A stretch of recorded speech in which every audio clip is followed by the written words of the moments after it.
Hari ini aku mau lanjutkan pelajaran hari Sabat 2 Sabat yang lalu dari buku Father of Love. Kita udah lihat ya yang waktu itu di kutipan terakhirnya, kutipan dari pionir E.T. Jones. Apa sih pentingnya kita untuk kenal karakter Bapa? Selain dari kutipan pertama bahwa itu adalah the last message of mercy, yaitu revelation of his character of love, ya kan, pengungkapan karakternya yang adalah kasih.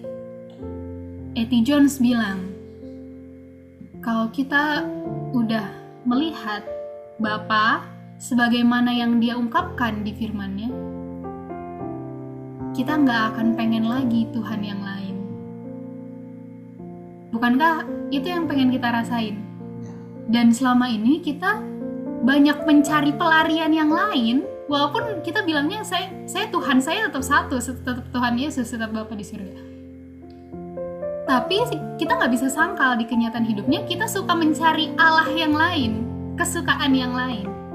Itu karena sebenarnya kita belum melihat betapa baiknya Tuhan sama kita, walaupun kalimat itu sering kita dengar. Jadi itulah beban yang aku ingin rasakan juga, yang aku ingin buktikan bahwa aku pengen benar-benar bisa merasakan dalam kehidupanku bahwa kita nggak ingin ada Tuhan yang lain. Dan itu adalah hukum pertama, kan? Jangan ada padamu Allah lain di hadapanku. Dan bagaimana kita bisa jalankan hukum itu kalau kita aja masih nggak tahu Tuhan yang selama ini kita sembah itu bagaimana. Oke, kita mau masuk ke screen-nya.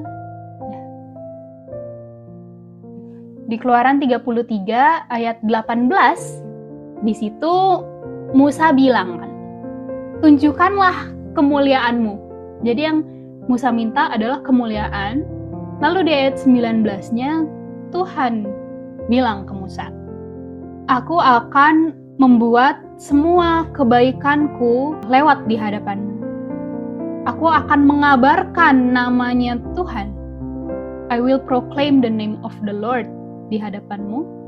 Dan aku akan gracious kepada mereka yang aku akan gracious, dan aku akan menunjukkan belas kasihan, mercy, kepada siapa yang aku akan tunjukkan mercy. Oke, jadi Musa meminta glory kepada Tuhan, dan glory yang Tuhan jawab, kita bisa lihat di ayat 19 ini. Goodness, gracious, dan Tuhan bilang, saya akan mengabarkan namanya Tuhan. Dan di pasal selanjutnya, Keluaran 34 ayat 6 dan 7, di situ dijelaskan lagi bagaimana glory-nya atau karakternya. Yang kita lihat di sini semuanya tentang karakter, kan? Kebaikannya Tuhan, lalu panjang sabarnya Tuhan, belas kasihannya Tuhan. Tuhan itu berlimpah dalam kebaikan dan juga kebenaran.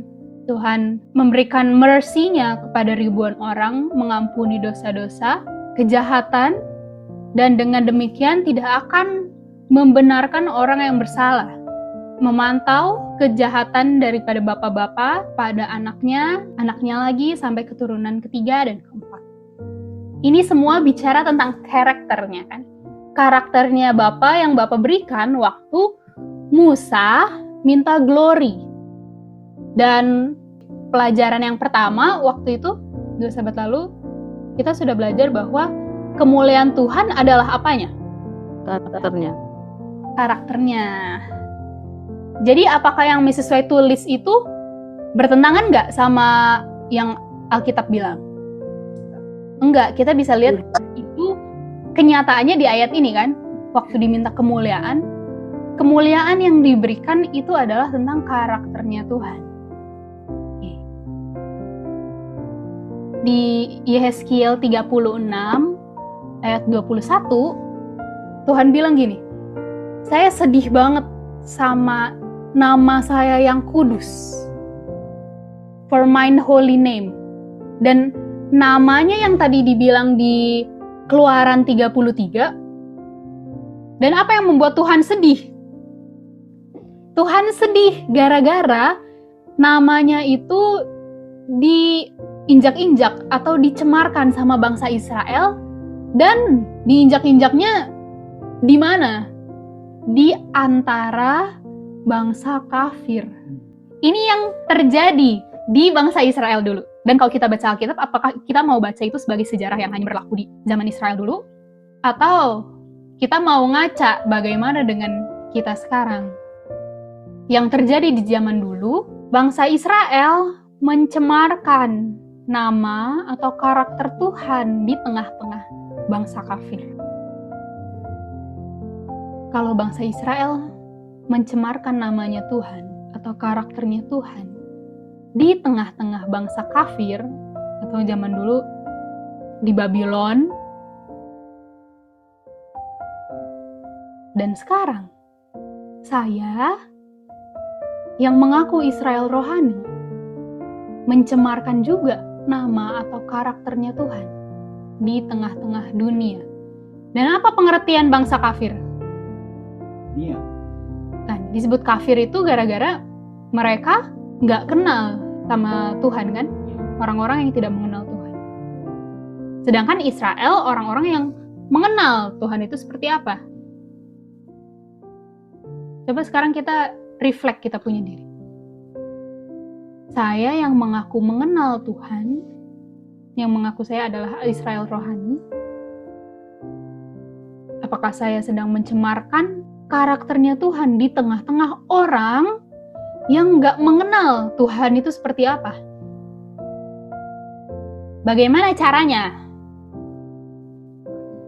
Matius bilang, melalui apanya kamu dikenal? Melalui buah. Dan buah itu yang orang lain bisa lihat, yang kita kalau bisa lihat, oh ini ada buahnya. Buahnya itu bisa dari tindakan dan juga perkataan kita. Makanya bagaimana kita bersosialisasi, berhadapan dengan orang lain, orang yang berbeda.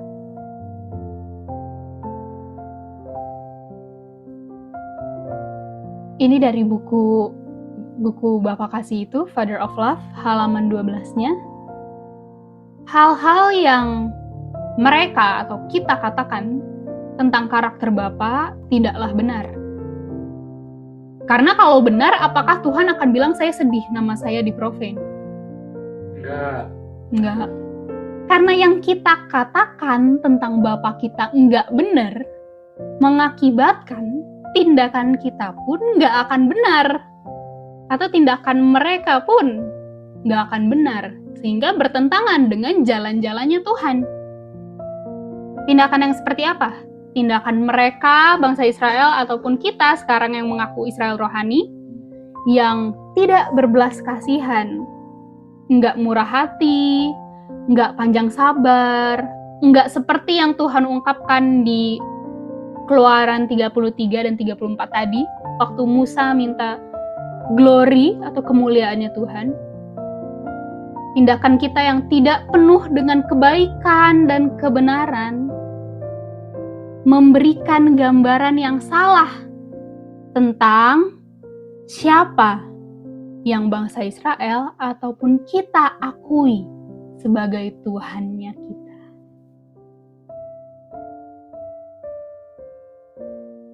Dan kalau kita review, kita punya kehidupan, bukankah banyak banget hal yang membuat kita malu? Saya sudah salah menggambarkan Tuhan saya. Yang membuat orang-orang yang bertemu saya berpikir, Tuhan saya adalah seperti saya.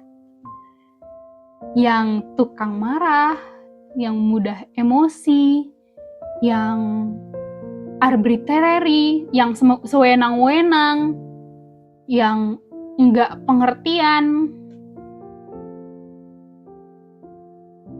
Apa yang kita katakan mengakibatkan apa tindakan kita, dan itu akan memberikan gambaran yang salah atau benar terhadap siapa yang sebenarnya kita akui sebagai Tuhan kita. Dan ini sama sebenarnya prinsipnya kayak anak ke orang tua kan? Anak terhadap orang tua mereka. Bukankah kemanapun anak pergi, dia selalu bawa namanya orang tua. Makanya orang tua suka pesan kan, jangan mempermalukan nama papa mama ya nak. Gitu kan? Dan apakah sebenarnya itu juga yang Tuhan inginkan dari kita? Jangan mempermalukan namaku ya di hadapan orang-orang.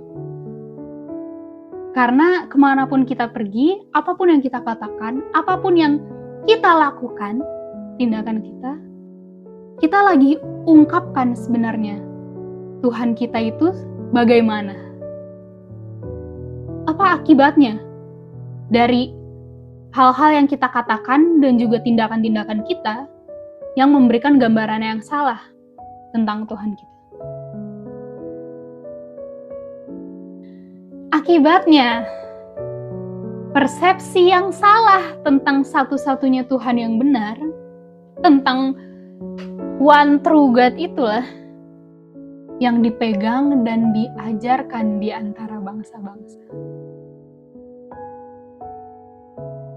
Contohnya, waktu zaman kepausan dulu, di mana yang kepausan mengerti tentang karakter Tuhan kan, waktu zamannya reformator dulu, yang mereka ajarkan adalah Tuhan itu akan membakar orang selama-lamanya di dalam neraka. Tuhan itu harus diredakan amarahnya dengan surat pengampunan dosa. Itu semua hal-hal yang diajarkan tentang Tuhan pada zaman itu.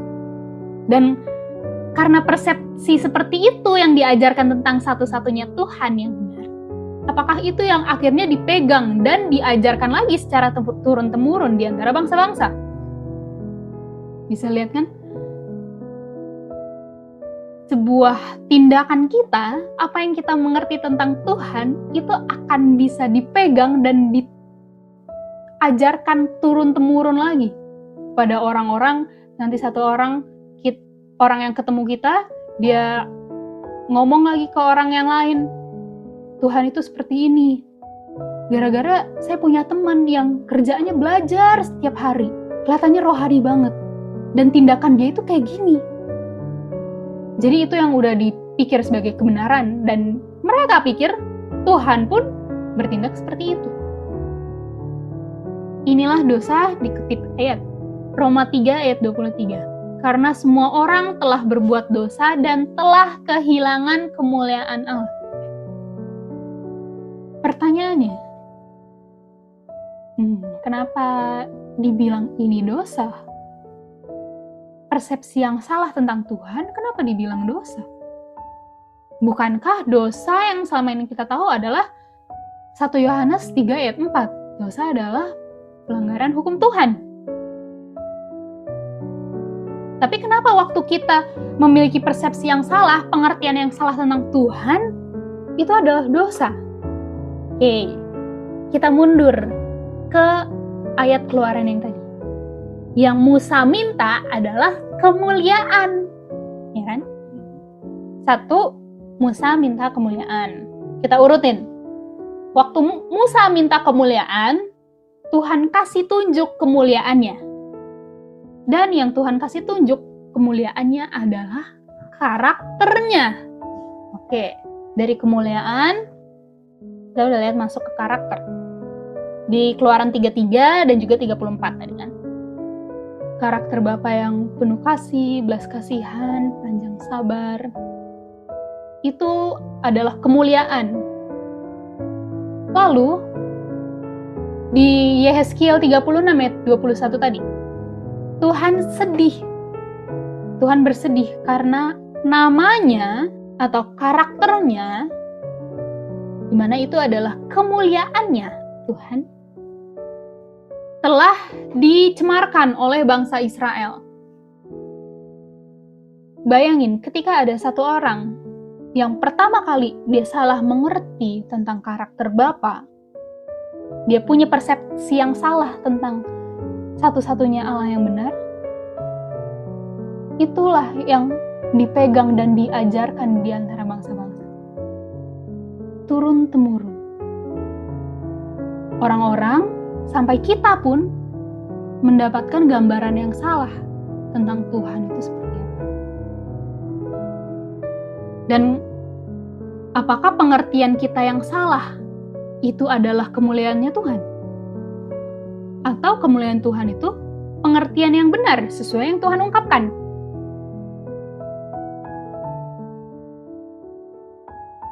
Kita akan lihat detailnya di sini.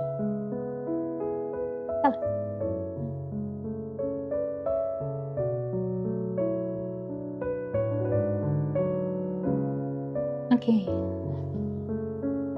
Di Signs of the Times, 12 Maret 1896, paragraf 1.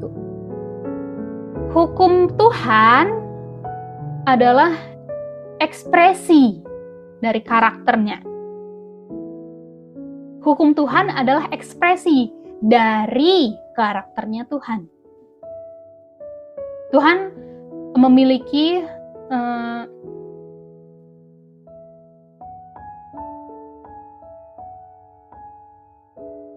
independence, apa ya? Kemandirian. Tuhan memiliki kemandirian yang absolut, nggak bisa berubah dan tidak bisa digantikan.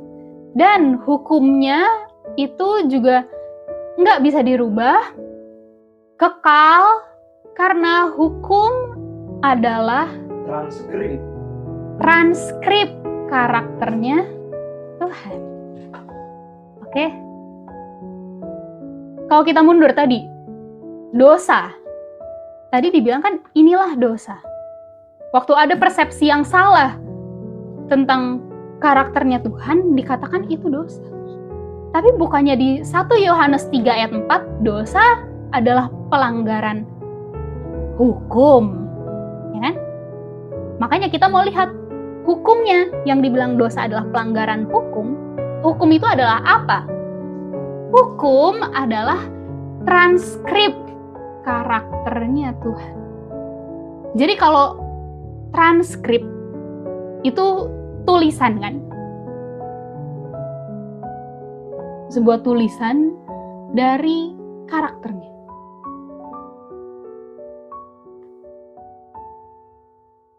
Yang pertama kali ada itu karakternya Bapa. Ini kalau kita bedah dia punya kalimat ya, transcript of his character. Karakternya Bapa dulu ada, di mana karakter itu adalah kemuliaannya Bapa, dan karakter itulah adalah namanya Bapa yang tadi dibilang akan diproklaim.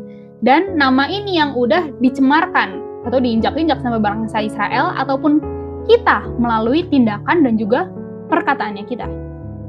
Karakter Bapa inilah yang udah ada sejak kekekalan. Nggak ada awalnya. Sebagaimana Bapa, karakter ini. Lalu karakter Bapa ini ditranskrip, ya kan? Ditulis. Karakternya yang udah ada diukir, ditulis, ditranskrip atau diekspresikan. Nah, dihukum. Makanya hukum adalah transkrip karakternya Bapa. Ya kan? Oke. Sekarang kita mau lihat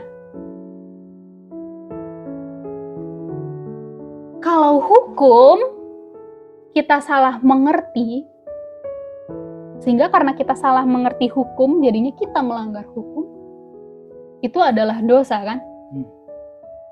Itu yang dibilang di 1 Yohanes 3 ayat 4. For sin is the transgression of the law.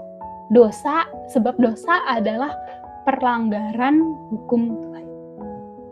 Nah, yang dilanggar adalah transkrip karakternya Bapa ini. Tapi coba kalau kita mundur. Transkrip itu bisa ada gara-gara ada apa? Karakternya Bapa. Jadi apakah hukum ini satu banget sama karakternya Bapa? Nggak bisa hukum itu dipisahkan sama karakternya Bapa. Walaupun hukum itu bukan karakternya. Tapi hukum itu adalah transkrip karakternya. Karakter Bapa yang dituliskan. Jadi bisa nggak kalau hukum A, karakter Bapa B? Bisa. Lalu di transkripnya, karakter Bapa yang B itu adalah A. Bisa nggak begitu? Enggak. Jadi apa yang ditulis di hukum itu pasti sesuai dan persis dengan karakternya Bapa. Dan itu adalah kemuliaannya Bapa. Namanya Bapa. Ya kan? Dan jika hukum yang ada transkrip itu disalah mengerti dan itu adalah dosa, pertanyaannya, apakah jika karakter Bapa yang adalah kemuliaannya kita salah mengerti dalam kita punya pikiran sehingga yang kita katakan dan tindakan kita itu tidak sesuai dengan karakternya Bapa? Apakah itu bukan dosa?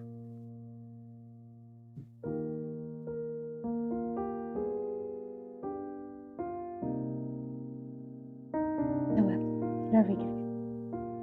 Kalau hukum yang adalah transkripnya dan kita salah mengerti, kita langgar itu adalah dosa. Masakan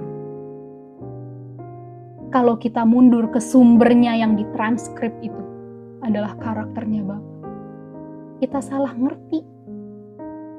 Kita buat Bapa itu seakan-akan seperti kita. Yang mudah marah, yang mudah emosi, yang sewenang-wenang, yang arbitrary, apa sih? Yang kejam. Dan itu membuat orang melihat, oh Tuhan itu seperti itu ya. Apakah itu bukan dosa? Dosa. Itu dosa. Buktinya apa? Kita mau lihat ya. Buktinya apa? Bahwa dengan kita salah mengerti, nggak perlu kita ngomong dulu, nggak perlu kita tindakan dulu, enggak. Awalnya mulai dari kita salah mengerti, itu udah berdosa. Karena dari kita punya perkataan, tindakan, itu buah yang dikandung dalam kita punya pengertian. Bagaimana persepsi kita tentang Bapa? Bagaimana pengertian kita tentang Bapa? Itu yang akan menentukan buah yang orang lain akan lihat. Ya. Dan coba kita buka ayatnya. Ayat 1 Yohanes 3 ayat 4. Barang siapa berbuat dosa Juga. melanggar juga hukum. Sebab dosa adalah pelanggaran terhadap hukum. Bukankah kita nggak bisa cuman ambil sebagian ayat yang dosa adalah pelanggaran hukum? Dan dulu pun aku nggak mengerti kenapa di ayat ini ada kata juga. Kenapa di ayat ini ada kata also? Juga itu bukankah artinya ada yang sebelumnya? Baru yang setelahnya bisa dibilang juga melanggar. Kalau begitu, apa yang udah ada sebelum hukum itu dilanggar? Kita mundur. Hukum itu transkripan dari karakternya. Nggak heran kalau karakternya Bapa, sumbernya itu, kita udah salah mengerti. Kita pun udah berdosa. Tanpa kita tahu hukum Tuhan itu seperti apa. Tapi kalau kita pandang, kalau kita nggak tahu misalnya hukum Tuhan Yang 10 hukum itu. Jangan ada padamu Allah lain, jangan mencuri, jangan saksi dusta. Sampai yang 10. Beserta statutes and judgment-nya. Beserta hukum-hukum yang lainnya. Hukum yang mengatur kita punya sosial.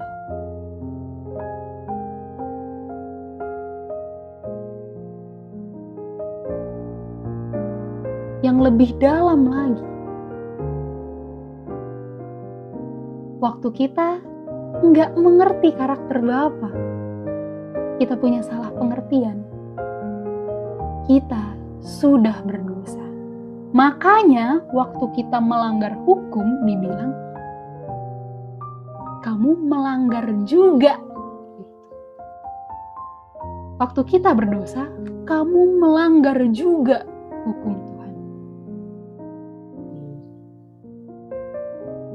Dan aku baru terjawab kata also di ayat ini setelah aku belajar hal-hal seperti itu. Wah, ternyata yang selama ini saya pikir dosa itu waktu saya melanggar hukum. Contohnya, misalnya hukum Tuhan bilang, jangan mencuri, jangan berbohong, jangan bersaksi dusta. Saya pikir dosa adalah, memang di pikiran dulu, di pikiran sudah di-set. Saya nggak mau mencuri, karena itu dosa. Saya nggak mau berbohong, saya nggak mau bersaksi dusta, karena itu dosa. Nggak boleh. Itu dosa yang saya mengerti selama ini. Tapi karakter Bapak nggak pernah benar di otak saya, dan saya nggak pernah perhitungkan itu dosa. Padahal karakter Bapak itu yang menentukan bagaimana saya bersikap dengan orang lain, bagaimana saya memperlakukan orang lain, bagaimana saya hidup di dunia ini dan orang lain lihat apa yang saya pancarkan tentang Tuhan saya. Itu saya nggak pernah perhitungkan bahwa dosa itu tuh berbicara yang lebih dalam itu tentang karakternya Bapa. Saya pikir sama ini dosa itu tentang hukum transkrip yang kesannya semua melarang. Padahal hukum gak akan kita pandang sebagai larangan atau sebagai perintah.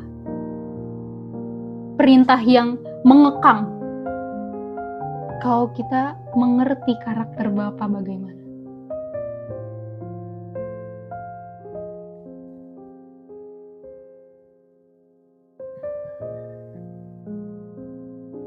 Satu Yohanes 4 ayat 3. 1 Yohanes 3 ayat 4. Barang siapa berdosa, dia juga melanggar hukum. Sebab dosa adalah pelanggaran terhadap hukum. Dan semua unrighteousness, semua kejahatan itu adalah dosa. Artinya kalau kita menginginkan kehidupan tanpa dosa, kehidupan yang gak ada dosanya. Dan kita tahu itu adalah kehidupan yang satu-satunya hanya kehidupan Tuhan. Kehidupan yang tanpa dosa. Karena semua orang tadi sudah berdosa. Artinya, apakah semua orang udah salah mengerti tentang karakter Bapa? Mulai dari siapa yang pertama kali salah mengerti karakter Bapa? Manusia pertama yang salah mengerti karakter Bapa. Oh, Lucifer kayaknya Adam. Hawa. Ya. Mulai dari Adam dan Hawa, mereka salah mengerti karakter Bapa, dan persepsi mereka yang salah itulah yang diajarkan dan turun-menurun sampai kita semua. Hasilnya Roma 3 ayat 23. Makanya dunia yang udah digelapkan dengan salah mengerti Tuhan, itu yang Desire of Ages bilang kan, Tuhan Yesus datang untuk kasih tunjuk karakter Bapa itu seperti apa. Gara-gara semua orang, mulai dari Hawa, Adam dan Hawa, mereka udah turunkan salah pengertian itu.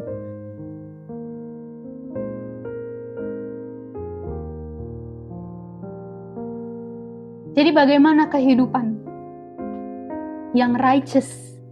Kehidupannya Bapa, kehidupan yang tanpa dosa. Yang mana yang perlu kita bongkar akarnya?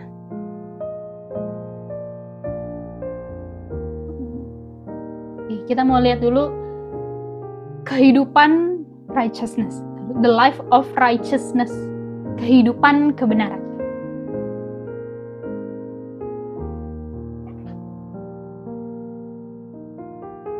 Yang pertama, perlu adanya pengertian yang benar tentang karakter Bapa. Makanya kehidupan yang righteousness itu hanya bisa ada karena mengerti karakter Bapa sebagaimana yang diungkapkan di firman-Nya. Karena adanya pengertian yang benar itu, makanya buah dari kandungannya pun di kehidupannya ada kehidupan yang menggambarkan karakter Bapa. Karena sesuai dengan pengertian apa yang dia mengerti tentang Bapa. Dan kehidupan yang menggambarkan karakter Bapa, yang sesuai dengan karakter Bapa, yang membuat orang lain bisa lihat Bapa yang ada di surga, Bapanya Tuhan Yesus, Bapanya kita itu seperti apa? Itu adalah kehidupan yang tanpa dosa. Karena itu adalah kehidupannya Tuhan Yesus. Dan itu adalah kehidupan yang Tuhan Yesus ukir di dunia ini untuk dia kasih tunjuk. Bapa itu karakternya seperti ini. Dan bukankah kehidupan Tuhan Yesus yang menunjukkan karakter Bapa itu kehidupan yang sempurna sampai mati, menurut sampai mati, dan itu adalah kehidupan yang gak ada dosa. Dan kehidupan itu pun kehidupan yang aman, karena berada di dalam lindungan hukumnya Bapa. Jadi karakter Bapa yang mulia, kemuliaannya Bapa itu adalah perlindungan untuk kita. Perlindungan supaya kita nggak perlu merasakan bagaimana akibat-akibat dosa, apa yang dosa hasilkan.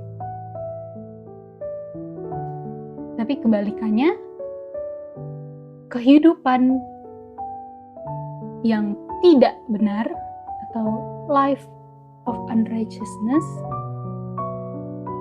awal mulanya kehidupan yang nggak benar ini, atau kehidupan yang penuh dosa ini, yang dibilang all unrighteousness is sin, semua ketidakbenaran adalah dosa.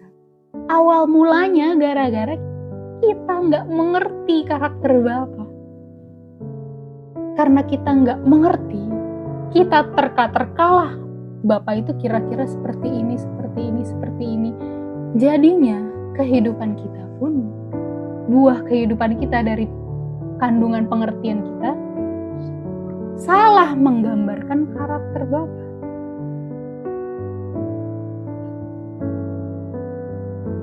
Saya pikir Bapa waktu menghadapi orang seperti ini, orang yang berbeda, dia akan tepis.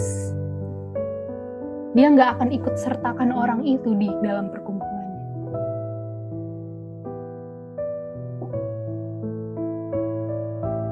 Itu semua hasil karena kita pikir Bapa seperti itu. Padahal bukan itu yang Bapa ungkapkan. Itulah kehidupan yang salah menggambarkan karakter Bapa. Dan dengan kita nggak mengerti hasilnya begitu, nggak heran kehidupan kita adalah kehidupan yang penuh dosa. Jadi dosa bukan karena hukum bilang jangan mencuri. Oh, saya nggak mencuri, artinya saya nggak berdosa dalam hal mencuri. Artinya saya nggak berdosa, karena saya nggak mencuri kok. Saya nggak bersaksi dusta, saya nggak bohong kok. Saya udah tinggalin itu. Saya udah nggak mengingini harta orang lain. Atau saya pelihara hari Sabat kok, saya nggak melanggar hari Sabat. Apa yang hukum tulis, itu yang kita pandang sebagai letter luck. Sehingga yang kita usahakan adalah pastikan kehidupan saya penuh dengan checklist hukum Tuhan. Hukum Tuhan bilang ini, oke, checklist saya udah nggak kayak gitu. Hukum Tuhan bilang, hormatilah ayahmu dan ibumu. Oke, saya hormat kok sama orang tua saya, sama ayah dan ibu saya. Oke, checklist. Saya pelihara hari Sabat kok. Oke, checklist. Saya nggak melanggar hukum keempat. Saya nggak mencuri. Oke, saya nggak melanggar jangan mencuri.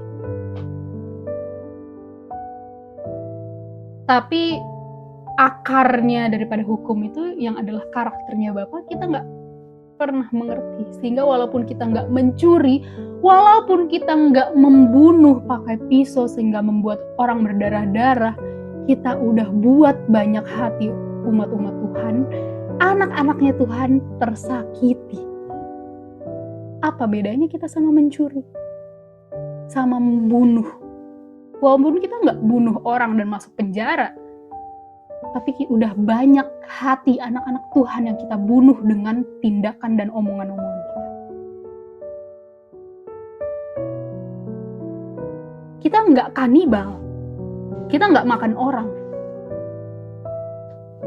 Tapi dengan kita bergosip, kita menduga-duga motif seseorang, oh dia bikin ini artinya dia begini. Oh artinya dia udah menolak kebenaran. Apakah kita nggak mau bilang itu dosa? Walaupun kita nggak mencuri, enggak, membunuh, enggak, kita nggak kanibal, enggak, tapi kita sedang makan orang yang jadi korban itu, yang kita gosipin dengan renyah.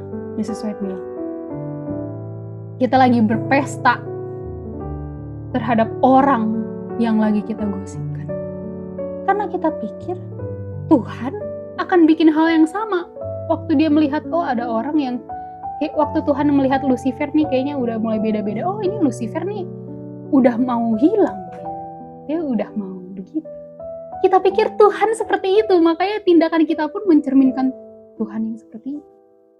Dan itu adalah kehidupan mengembara, lagi traveling di luar lindungan hukumnya. Itulah kehidupan yang enggak aman, enggak safe. Di mana akarnya? Di kita punya pengertian. Dosa itu tentang karakter Bapa. Apakah kita mengerti atau kita enggak mengerti karakter Bapa? Disitulah asal mula dosa.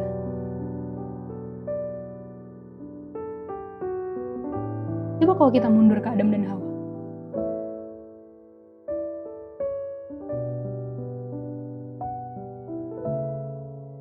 Waktu Tuhan tanya, Hawa, Adam, kalian di mana? Cuma nanya begitu. Tapi buat Adam dan Hawa itu langsung jadi tekanan. Langsung jadi tekanan, dia pikir, Bapak gak akan ampunin saya. Bapak gak akan ampunin saya udah berdosa, saya artinya pasti mati. Penghukuman itu ada gara-gara mereka gak mengerti karakter Bapak. Mereka pikir Bapak udah gak sanggup atau gak mau ampunin mereka lagi.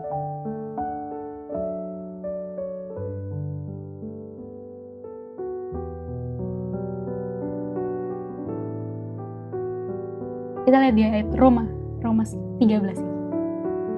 Roma 13 ayat 9.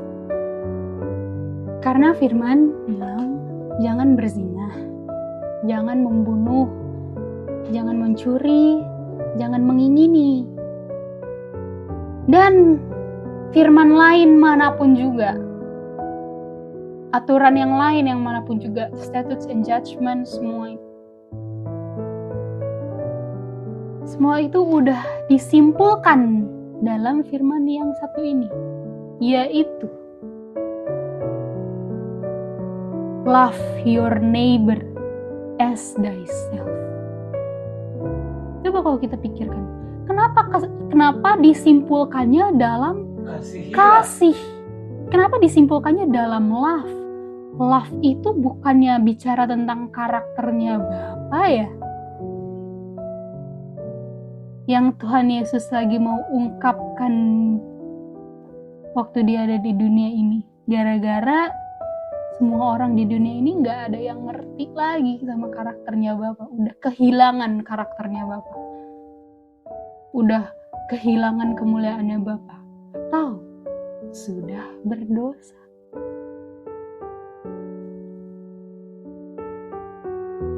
Coba disimpulkannya dalam kasihilah sesamamu manusia seperti dirimu sendiri. Bagaimana Tuhan mengasihi kita, apa yang Tuhan Yesus bikin untuk kita selama di dunia ini. Tuhan Yesus anggap kita itu sebagai dirinya sendiri.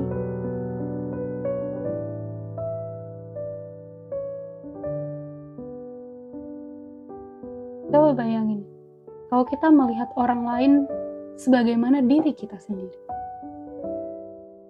Bukankah baru di situ ada empati dan simpati? Kalau saya nggak mau, saya salah dimengerti orang. Saya pun nggak mau salah mengerti orang. Kalau saya nggak tahu motifnya dia, saya nggak akan terka-terka motifnya dia. Kalau saya tahu betapa beratnya atau betapa sakitnya waktu saya difitnah sama orang, saya pun akan menempatkan diri ke orang-orang yang berpotensi untuk difitnah. Tapi saya nggak mau fitnah mereka, karena saya tahu sakit banget kalau difitnah. Dan bukankah Bapak sedih banget tadi di ayat Yeskiel, waktu namanya diinjak-injak, waktu karakternya diinjak-injak. Habis itu di ayat 10 dibilang love itu gak akan berbuat jahat terhadap sesama manusia. Atau bahasa Inggrisnya, love worketh no ill to his neighbor.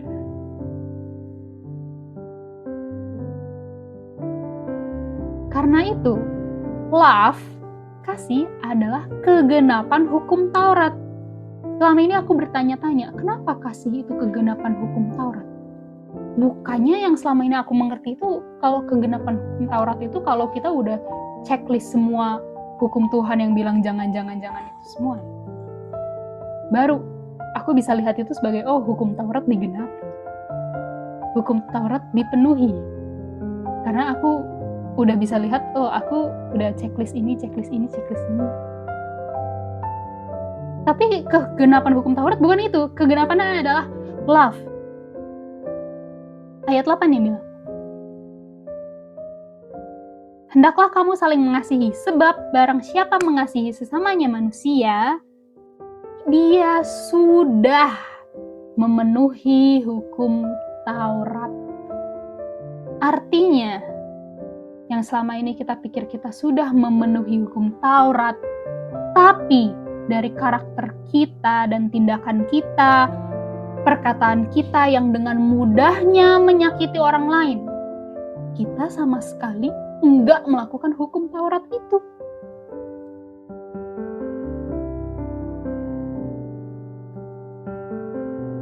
Lihat, hukum itu tentang karakternya Bapa sebenarnya. Karakter Bapa yang love. Itulah last message of mercy. Pengungkapkan karakter Tuhan yang adalah kasih. Selama ini kita pikir kita mengasihi orang kok. Kita mengasihi manusia, sesama kita manusia. Tapi itu kita pikir kita mengasihi mereka. Padahal kita nggak mengerti karakter Bapa yang adalah kasih itu seperti apa.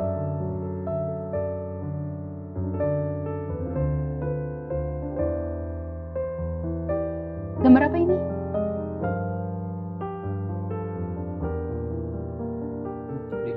Angin. Ini gambar apa? Angin. Hujan. Hujan. Hujan Hujan. di hutan. Di hutan. Ini gambar hujan. Dan hujan itu alam kan yang kita bisa nikmati belakangan ini, sering hujan, ya kan?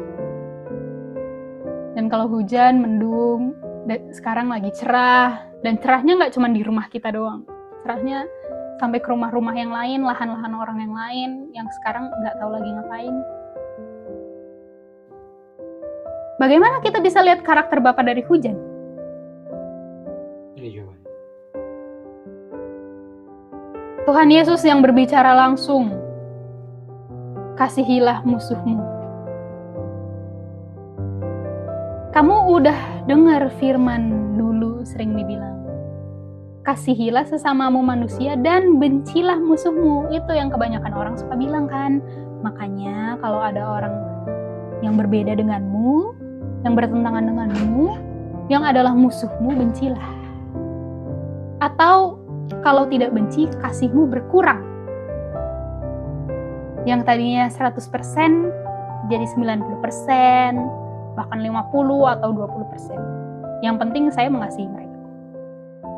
Tetapi Tuhan berkata kepada kita, kasihilah musuhmu dan berdoalah bagi mereka yang menganiaya kamu.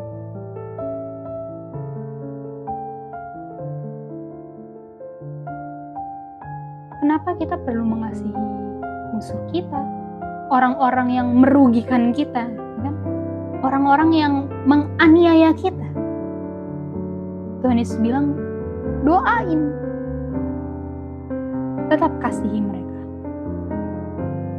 Karena kalau kamu mengasihi mereka, kalau kamu berdoa bagi orang-orang yang menganiaya kamu, dengan demikianlah kamu menjadi anak-anak Bapamu yang di surga. Apakah akan dibilang menjadi anak-anak Bapa yang di surga kalau Bapa bertindak tidak mengasihi musuh dan tidak mendoakan mereka yang menganiaya? Kita bisa lihat Tuhan Yesus bagaimana waktu dia di kayu salib. Buat orang-orang yang menganiaya Tuhan Yesus bilang apa? Ampunilah. Tuhan Yesus doain orang-orang yang menyalibkan dia. Stefanus doain, Bapa ampunilah mereka karena mereka nggak tahu apa yang mereka perbuat. Orang-orang yang lemparin dia pakai batu sampai mati. Dan itulah karakter Bapa yang kita belum miliki. Karena kita yang dosa akibatkan kepada kita, pengertian yang sudah diturun-temurunkan kepada kita, hasil salah mengerti karakter Bapa adalah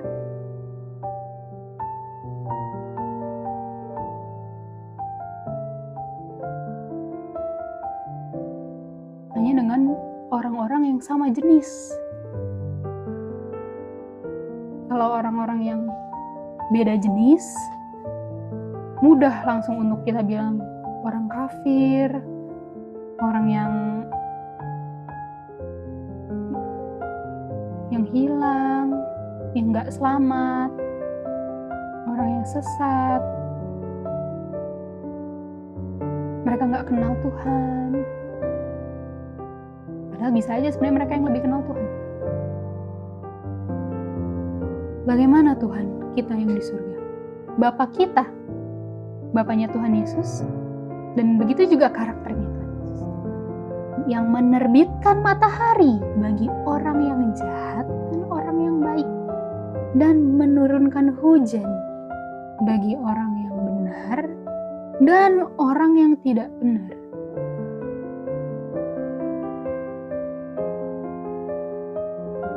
Bukankah waktu kita lihat hujan turun, Tuhan gak kirimkan hujan itu hanya untuk mengairi tanaman yang kita tanam. Lalu tanaman orang-orang yang misalnya sekarang lagi dugem atau sekarang lagi merokok, gak diairin hujannya. Gak diairin tanamannya pakai hujan. Enggak, Tuhan tetap kasih hujan buat mereka. Ayat 46. Ini salah satu ayat yang aku gak pernah lupa. Dan ayat 47. Kalau kamu mengasihi orang yang mengasihi kamu, apa upahmu? Bukankah pemungut cukai juga berbuat demikian? Kalau kamu hanya memberi salam kepada saudara-saudaramu juga. Kalau kita cuma menyapa orang-orang yang sejenis dengan kita. Kalau kita cuma tersenyum sama orang-orang yang sepaham sama kita. Tuhan Yesus tanya, apa lebihnya dari perbuatan orang lain? Bukankah orang yang tidak mengenal Tuhan pun juga berbuat demikian?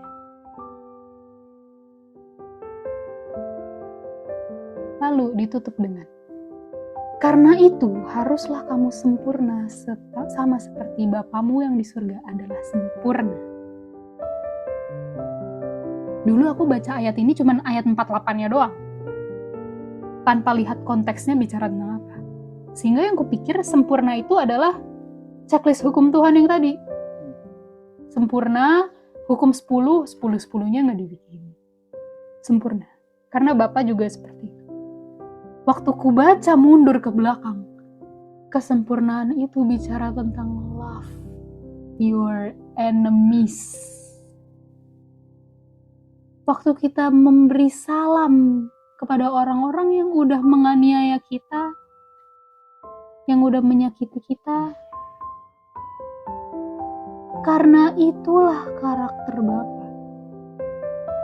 Kalau kita melihat Bapa nggak seperti itu, nggak heran kita terhadap orang yang berbeda akan mudah untuk kita singkirkan. Kita hanya akan memberi kepada orang-orang yang sepaham dengan kita. Yang udah nggak sepaham, saya nggak berikan lagi. Kita pikir dengan tindakan kita yang seperti itu, kita pikir Tuhan hanya kirimkan hujan buat orang-orang yang belajar, buat orang-orang yang mengenal Dia. Padahal orang yang di belahan dunia mana yang sekarang lagi nggak tahu bikin apa, orang yang lagi merokok, orang yang sekarang lagi judi, mereka tetap ngerasain hujan yang sama, matahari yang sama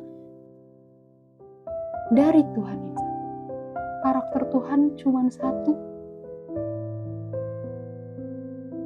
Tuhan gak pernah stop hujannya dan mataharinya hanya untuk orang-orang yang mengaku cinta Dia. Bahkan untuk orang-orang yang membenci Tuhan pun, yang gak percaya ada Tuhan, orang-orang yang ateis pun, mereka tetap merasakan berkat yang Tuhan kasih. Makanya Tuhan tanya, kalau kamu cuma mau kasih hujan, kalau kamu cuma mau memberi untuk orang-orang yang mengasihi kamu balik, kalau kamu hanya mau undang orang-orang yang sepaham denganmu, bukannya orang yang gak kenal Tuhan juga bikin kayak gitu. Orang kaya hanya akan memberikan untuk sesama orang kaya. Karena dia akan bisa saling memberikan hadiah yang mahal, yang setara. Tapi bukan begitu karakter anak-anak Bapa. Makanya di Matius, Tuhan bilang kan, waktu kamu bikin pesta, undanglah orang-orang yang tidak mampu, yang di pinggir jalan. Karena begitulah karakter Tuhan. Coba bayangin, kita orang berdosa, Tuhan anggap kita anaknya. Bukankah sebenarnya kalau mau pantas-pantasan, gak pantas banget kita dibilang sebagai anak Tuhan? Enggak, walaupun kita udah nyakitin hati Tuhan segimanapun, kita tetap anak Tuhan.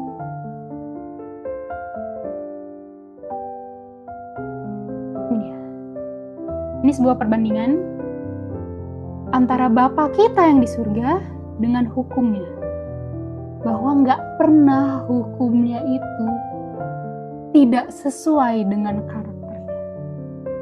Nggak mungkin hukum Tuhan, catat, kamu harus bikin A, sementara Tuhan nggak bikin A, nggak mungkin.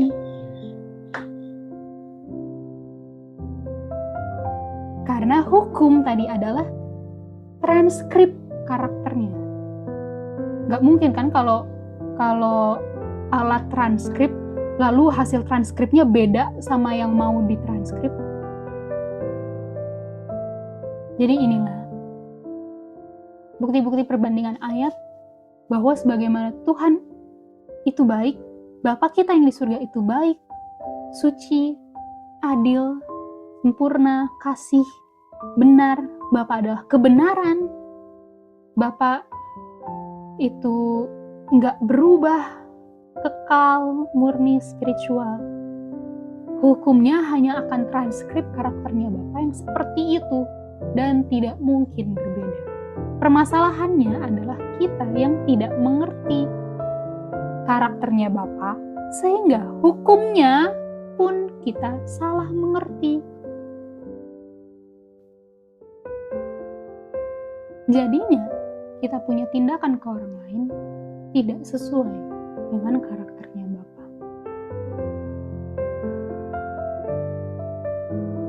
Bisa lihat bahwa betapa dalamnya dosa udah mengakar di kita.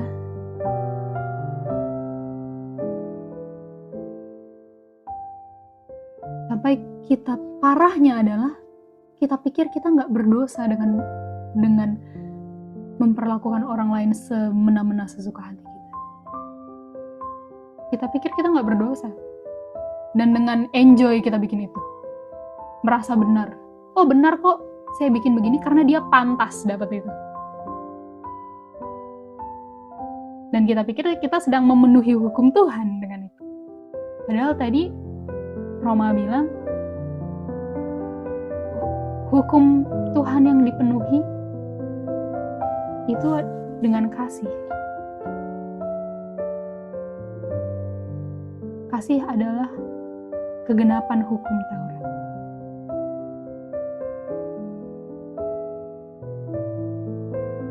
Ini dia penutupan dari bab 1 dan juga penutupan kita punya pelajaran hari ini dari buku Father of Love halaman 12. Seluruh umat manusia, baik Kristen ataupun yang bukan orang Kristen, teologi maupun ateis, lifeguard ataupun serial killer, penjaga pantai, penjaga kehidupan, penolong kehidupan, ya lifeguard, dan pembunuh berantai. Mereka berhutang setiap nafas mereka kepada Tuhan. Satu-satunya pribadi yang ayat Kisah Para Rasul 14 ayat 15-17 bilang, Tuhan adalah yang telah menjadikan langit dan bumi, laut dan segala isinya. Dalam zaman yang lampau, Tuhan membiarkan semua bangsa menuruti jalannya masing-masing. Tuhan yang udah jadiin langit dan bumi kita, pencipta segala sesuatu, Dia biarin semua orang hidup sesuai jalannya masing-masing, menuruti jalannya masing-masing.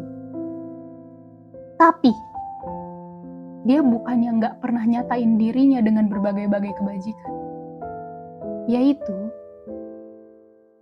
dengan menurunkan hujan dari langit dan memberikan musim-musim subur buat kamu. Dia puasin hatimu dengan makanan dan kegembiraan. kita masih bisa makan hari ini, itu karena Tuhan yang lagi puaskan kita dengan makanan yang kita masih bisa makan. Walaupun kita udah dibiarin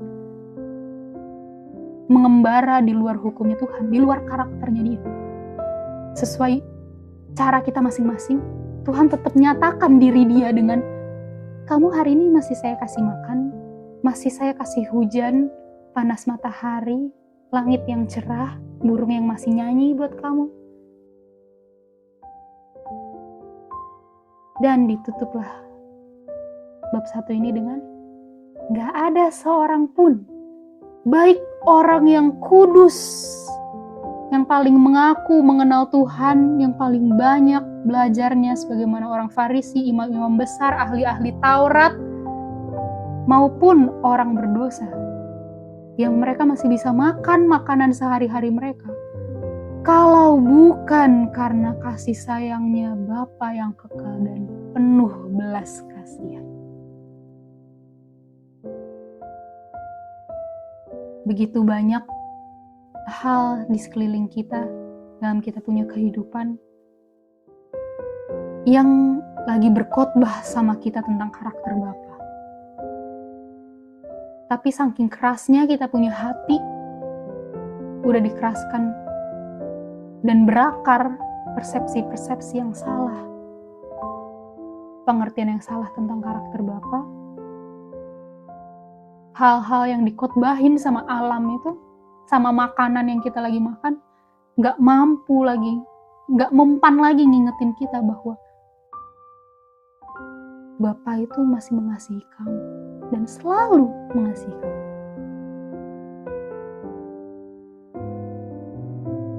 Dan bukankah kalau kita udah lihat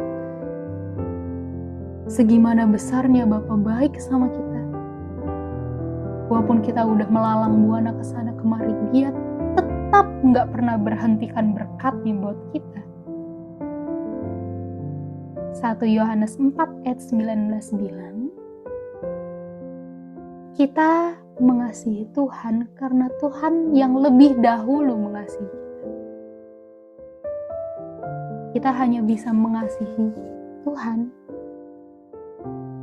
mengasihi karakternya, cinta karakternya, sehingga kehidupan kita memantulkan karakternya yang ditranskrip di dalam hukumnya, sehingga menghasilkan kehidupan yang gak berdosa.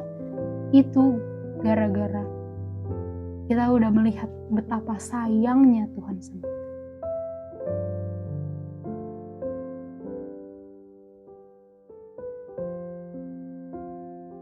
Dan inilah kita punya pelajaran hari ini.